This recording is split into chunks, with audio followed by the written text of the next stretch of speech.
আসসালামু আলাইকুম। আজ আমি আপনাদের সাথে খুবই মজার একটি রেসিপি শেয়ার করব, তা হচ্ছে নরসিংদী অঞ্চলে বিখ্যাত চাপা শুটকির বড়া বা পাতুরি।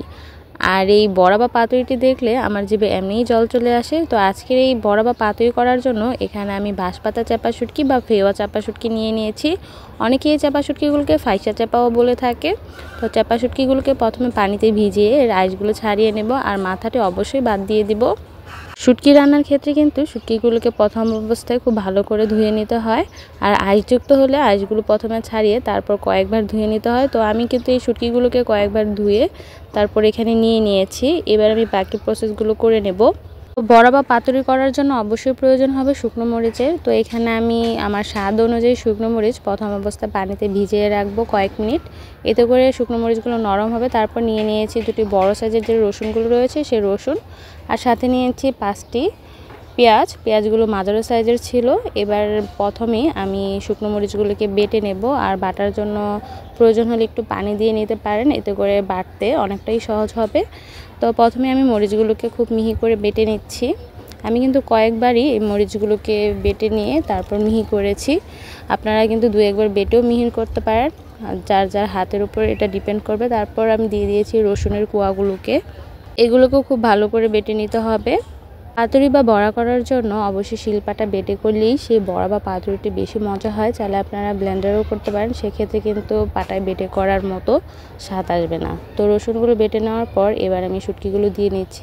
আর এই শুটকিগুলোকে কিন্তু খুব ভালো করে বেটে নিতে হবে, যাতে করে কোনো প্রকার কাটা একদম আস্ত না থাকে। খুব ভালো করে বেটে নিলেই কাটা সহ কিন্তু একদম মিহি হয়ে যাবে। তো শুটকিগুলো বেটে নেওয়া হয়ে গিয়েছে। এবার আমি দিয়ে দেবো আস্ত পেঁয়াজগুলো। আপনারা চাইলে কিন্তু পেঁয়াজগুলো কেটে তারপর বেটে নিতে পারেন, আমার কাছে এভাবে সুবিধা হয় তাই আমি আস্ত রেখেই বেটে নিচ্ছি। আর পেঁয়াজগুলো কিন্তু খুব বেশি মিহি করা যাবে না, আধা ভাঙা রাখতে হবে, এতে করেই কিন্তু বড়া বা পাতুরিটি খেতে ভালো লাগবে। সবগুলো উপকরণ প্রথম অবস্থায় বেটে নেওয়ার পর হাত দিয়ে খুব ভালো করে মিশিয়ে নেব। তারপর দ্বিতীয়বারের মতো কিন্তু এই সবগুলো উপকরণকে হালকা হালকা করে বেটে নিতে হবে, যাতে পেঁয়াজগুলো খুব বেশি মিহি না হয়ে যায়। তো এভাবে করেই কিন্তু নরসিংদী অঞ্চলে এই উপকরণগুলো রেডি করে নেওয়া হয়। আপনারা আপনাদের অঞ্চলে অন্যভাবেও খেতে পারেন, কিন্তু নরসিংদী অঞ্চলে এভাবেই খেয়ে থাকে। তো সবগুলো উপকরণ বেটে নেওয়া হয়ে গিয়েছে। এবার আমি এই উপকরণের সাথে লবণ মিশিয়ে নেব। তার জন্য প্রথমেই সবগুলোকে একসাথে করে নিচ্ছি। তো লবণটা অবশ্যই নির্ভর করবে আপনাদের স্বাদের ওপর। তো লবণ দিয়ে আবারও ভালো করে সবগুলো উপকরণকে মাখিয়ে নেব। উপকরণগুলো রেডি করে নেওয়ার পর এবার হচ্ছে বড়া বানানোর পালা। তার জন্য প্রয়োজন হবে পাতার, আর এখানে আমি লাউ পাতা নিয়ে নিয়েছি। চাইলে আপনারা কুমড়ো পাতা দিয়েও এই কাজটি করে নিতে পারেন। তো পাতাগুলোকে প্রথমে পরিষ্কার করে তারপর ধুয়ে নিয়েছি। এবার একটি একটি করে পাতা নিব আর বড়াগুলো বানিয়ে নেব। তো আপনারা আপনাদের স্বাদ অনুযায়ী অল্প অল্প করে এই পাতার ভিতরে যে পুরটি বানিয়েছি তা এভাবে দিয়ে নেবেন। তারপর পাতাটি মুড়িয়ে নিলেই হবে, যেভাবে মন চায় সেভাবে মুড়িয়ে নিতেই পারেন। আর উল্টিয়ে জাস্ট এই বড়াগুলোকে কড়াইতে দিয়ে নেবেন, এতে করে আর খুলে যাবে না। তো দেখতেই পাচ্ছেন কিভাবে আমি বড়াগুলো মুড়িয়ে নিয়েছি। এবার কড়াইতে প্রয়োজন মতন তেল দিয়ে তার মধ্যে এই বড়াগুলোকে দিয়ে নিচ্ছি। এখানে কিন্তু কোনো প্রকার সুতো বাঁধার দরকার নেই, জাস্ট এইভাবে মুড়িয়ে তারপর কড়াইতে দিয়ে নেবেন, এতে করে আর খুলবে না।